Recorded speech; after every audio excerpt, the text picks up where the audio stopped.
Today's article is called Risk and Protective Factors in Mental Health Among Migrants. Okay, so this I think has been one of my favorites. We should take a moment to imagine what it means to leave a home behind. Not just for a few weeks or a few months, but indefinitely. Imagine leaving the place behind where your ancestors were buried, where the language spoken to you is natural, where smells and customs and routine gives you this sense of belonging. Now imagine setting off forward to a country whose language you don't speak, whose systems you don't understand and nobody wants to explain them to you, and where you are not sure if you're ever be welcomed or seen. That, for a lot of people, is what migration feels like. And it's not just a political issue, it's not just an economic phenomenon, it's a deeply personal and profoundly physiological and psychological experience. Now, today, more than ever, migration is a defining feature of the modern world. Now, according to the United Nations, 1 in every 3 human beings today lives and works in a place completely different from where they were born. Now, that means hundreds of millions of people are navigating complex social, emotional, and cultural transitions every single day. But while we often hear about migration in terms of border control, labor markets, and integration policies, what we rarely do hear about is what migration does to the mind, to a person's sense of self and their inner emotional world. That's what this article intends to explore, and it does so in a very human way. Now, we can dive into the relationship between migration and mental health, for example, and we do that while talking about risk factors. Now, those things that can make the migration journey physiologically and psychologically stressing. Now, we can talk also about protective factors that are the forces that can support mental health and actually foster resilience in these people.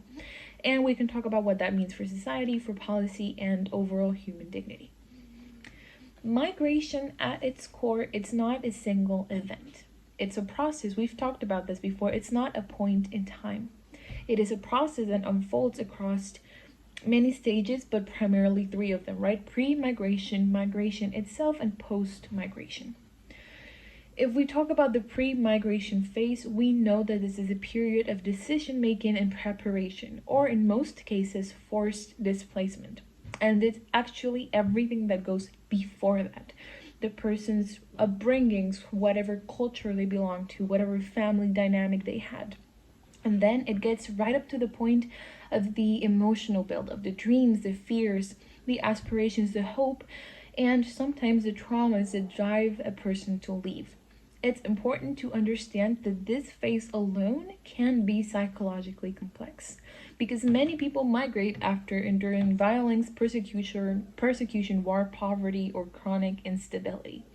And others leave in search of something better, but they do still carry the weight of saying goodbye to everything that they've ever known. Now, if you've grown up poor or marginalized or exposed to very early trauma, you can carry those vulnerabilities with you across borders. If you leave, it doesn't mean that you leave them behind with your belongings. Now, research does tell us that gender plays a role. For example, women from low-income countries who migrate for economic reasons are specifically vulnerable to mental health struggles. The intersection of gender and poverty adds another layer of complexity. Additionally, people who already have a history of mental illness or substance abuse are at a heightened risk of developing further physiological problems once they migrate. Now, if we think about a person's region or origin and how that can also shape mental health outcomes, we can then mention migrants, for example, from impoverished or socially excluded communities, and how they may lack access to education or healthcare even before migrating. For instance, individuals from the Rif region in Morocco, a remote, economically underdeveloped area, face increased vulnerability due to structural inequalities. Poverty and undernutrition during childhood can also have long-lasting impacts even before the migration journey begins. And then, of course, there is trauma, violence, abuse, war, civil unrest, and displacement. And all of these experiences can lay the groundwork for anxiety, depression, and post traumatic stress, which may not manifest until years after a person has actually settled and started a new life in their country. If we can move on to the next stage, we talk about the action of migration itself. And this is often romanticized in popular culture. But the truth is that the journey will be grueling. It involves perilous travel, legal insecurity, detention centers, and constant fear. And some migrants are even smuggled across borders. Some people spend years in refugee camps, some are separated from family members and sent back, and other people arrive in new countries with nothing but hope. And sometimes not even that because it is broken along the way. The age at which a person migrates also has a significant impact on their psychological adjustment. Younger migrants, for example, especially children, often adapt more easily. They learn the language quicker, they socialize more fluidly, and schools can offer a sense of normalcy. But adults, particularly those who are over 35, will struggle deeply with cultural adaptation, social integration, language learning, and career transition. Because the older we get, the more settled in we were before, and the harder it becomes to shed an old identity and try to morph it into a new one. Now, another very important point, migrants who undertake their journey without proper planning, without knowing where they'll live, how they'll work, or who will support them, are most vulnerable to mental health challenges. For younger migrants, particularly men, there is a lot of unpredictability, which can lead to depression, anxiety, and loss of self-esteem. Now, if we consider illegal migration,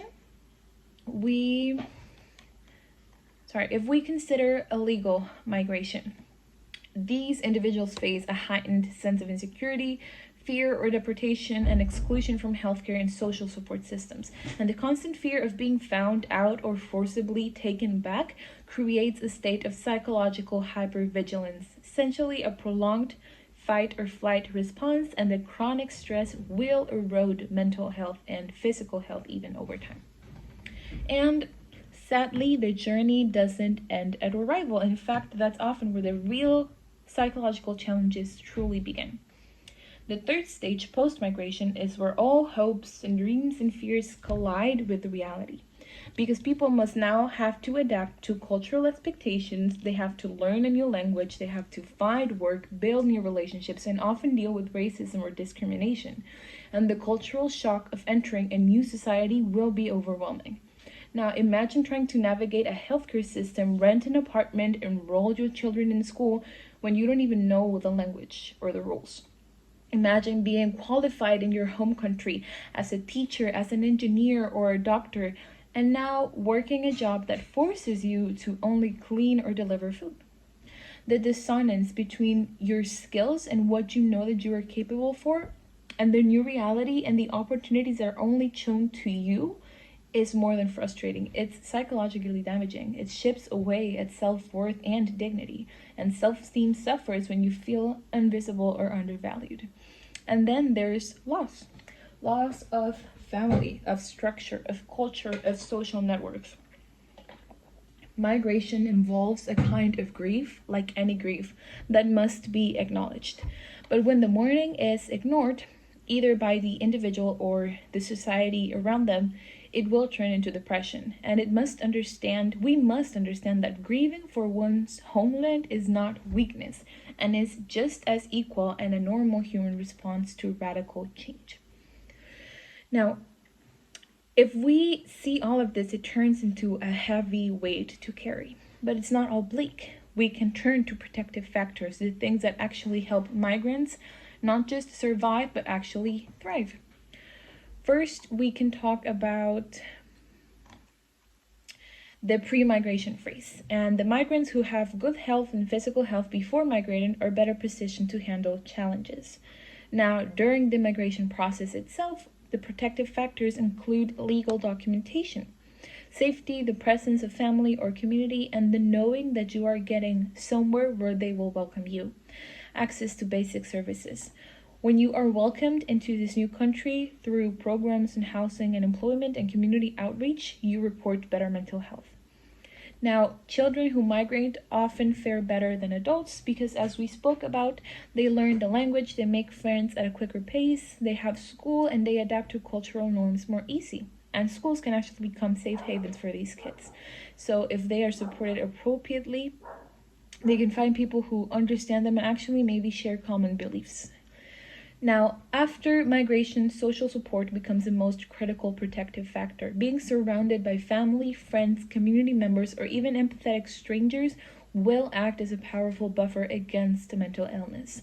And this support should come from both within the migrant's ethnic group and from the host society. And this integration, rather than assimilation, is key. It means that you maintain your cultural identity while you also participate fully in this life in a new society. Migration surely is hard, but people do it because it's also an opportunity. It can foster personal growth, cultural richness, and emotional resilience. Now, many migrants report this renewed sense of self, increased independence, and a broader worldview. The act of crossing borders physically, but also socially and emotionally, will transform people's lives in powerful ways. Thank you.